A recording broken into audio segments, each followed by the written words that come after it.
আসসালামু আলাইকুম। কি অবস্থা, সবাই কেমন আছেন?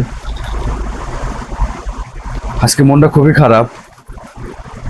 ঘুম থেকে ওঠার পর যখন ফেসবুকে স্ক্রল করি, তখন ভিডিওগুলো দেখে নেপালের যে ভয়াবহ অবস্থাগুলো দেখে আমার খুবই খারাপ লাগতেছে, চোখের পানি ধরে রাখতে পারি নাই।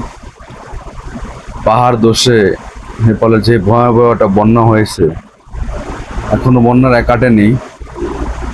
খুবই খারাপ লাগতেছে, খুবই খারাপ। হাজার হাজার মানুষ মারা গেছে। কোনো কোনো পরিবার, পুরো পরিবারে ধসে গেছে, পুরো পরিবারই মাটির তলে চলে গেছে। কাদা মাটির তল থেকে টাইনা টাইনা মানুষ লাশ উঠাইতেছে। আল্লাহ তুমি সবাইকে হেফাজত করুন, সবাইকে মাফ করুন এবং সবাইকে সহি সালামতে রাখুন। তো দেখেন ভিডিওটা কতটা পর্যন্ত ভয়ানক হয়েছে।